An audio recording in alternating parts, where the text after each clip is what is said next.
Oh, yeah, the climate. Oh, the climate. Since the beginning of time, man has yearned to destroy the sun. I will do the next best thing.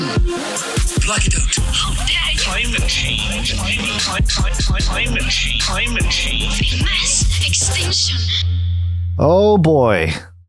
It's hot. Or not. We'll see.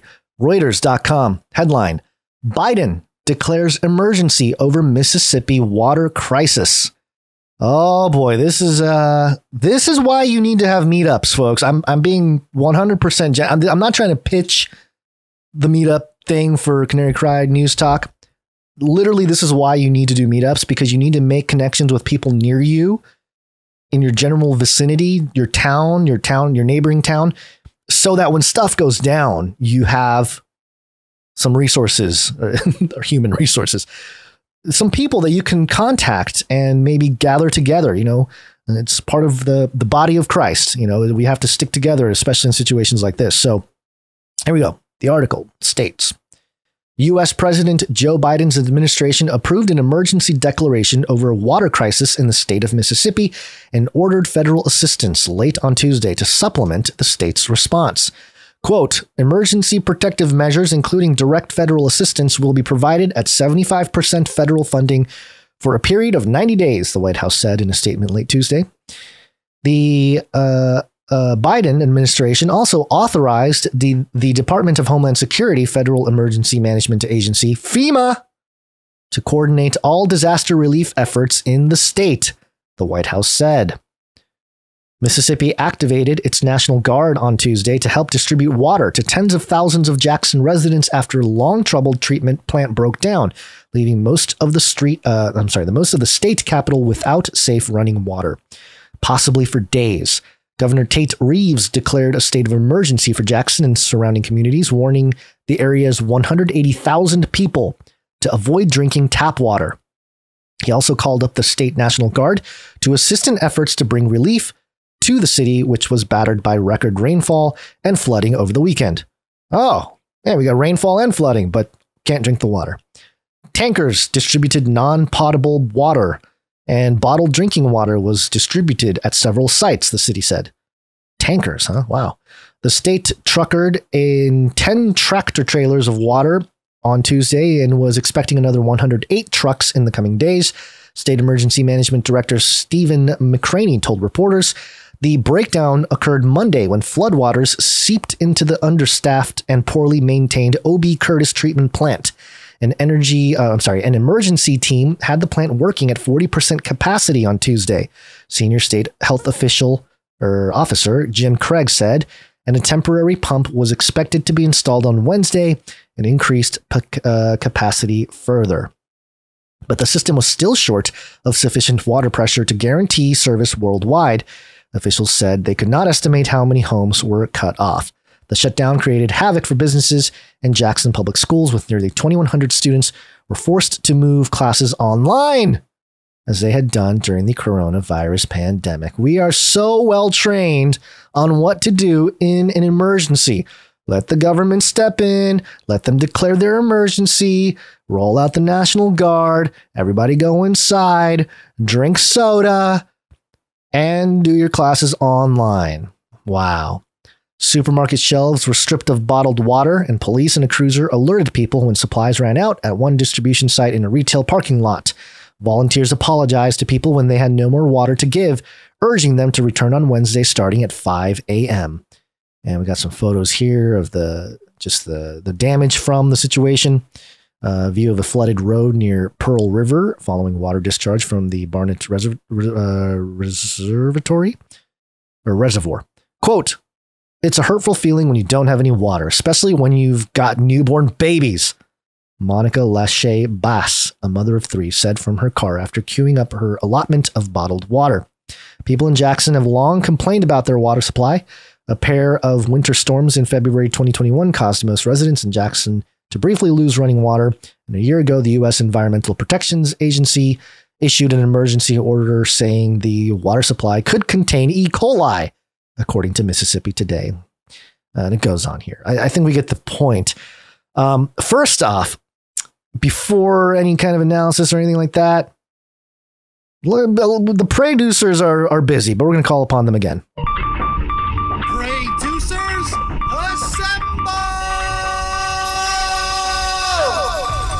A simple prayer for the people in this general region that they're able to sustain themselves, find water that's clean, that can be drank, and just overall, support them as they go through this. Because again, it just feels like it's so. I have a hard time that ever since 2020, just one emergency after another, and specifically, something like this is pertaining to, as we'll get into more details about climate change here.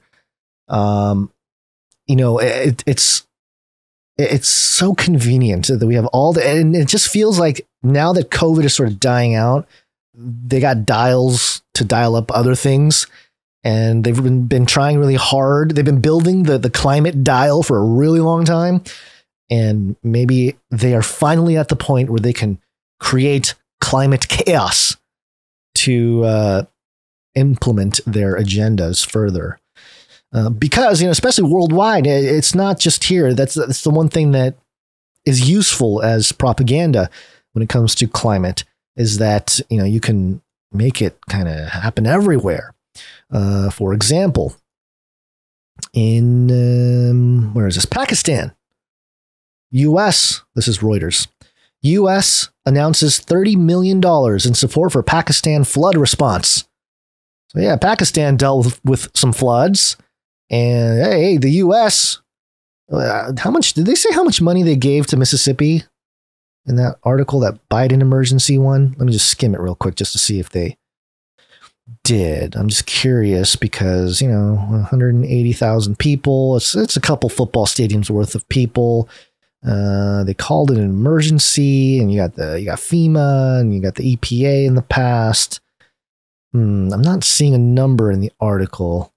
But all I would like to say is that maybe, take care of the citizens of our own country before we start sending any millions to another country. But here we go. $30 million to Pakistan in support for the Pakistan flood response, which, hey, you know what? 30 million. That's good. You guys are flooding. Oh, no, we'll give you 30 million. But if you're in a war, hey, that's our jam. That's the United States. His specialty is war. So if it's a war, we'd send billions and billions and billions. That's how the war machine works. But it's not just Pakistan.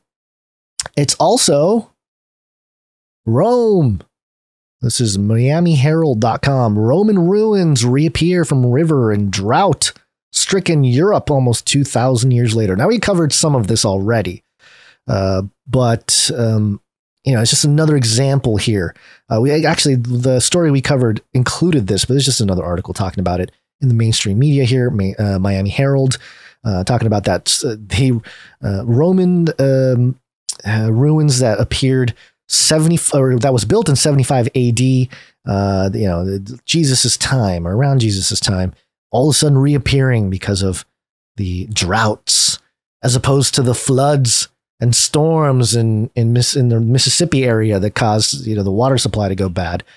In certain areas, the drought is causing the water to sink. All right. Also, dailymail.co.uk, drought exposes first World War training trenches in Newark Field. So horrors of the trenches exposed by drought, maze of crisscross lines emerge in sun-scorched English Field more than 100 years after Tommy's dug ditches to prepare for going over the top in World War I. The crisscross lines were filmed by a drone that was set up in Newark, Nottinghamshire. Operator Stephen Smith instantly realized the jagged outlines were likely to be training trenches. So we continue to hear just the revealing of some kind of ancient past with all these problems with climate. It's just funny, it just so happens with the climate dial pumping up. But it's not just the horrors of the trenches. It's the pumpkins. Oh no. And the Brits, this is dailymail.co.uk again. Brits face pumpkin shortages this Halloween after summer of heat waves and droughts. Yeah, so it's affecting the children and their ability to actually carve pumpkins. What do they do? What do the Brits do for Halloween? I actually haven't thought about that. Do they have Halloween? Chat, do you guys know? Is there someone from the UK in the chat right now that can let us know? Are they do they do Halloween the same way that it's done here? Like commercial, everyone gets dressed up and gets pumped full of sugar. I mean, it is just the most corporate thing ever, right? Buy our costumes of our corporate entities and then eat our poisonous candies.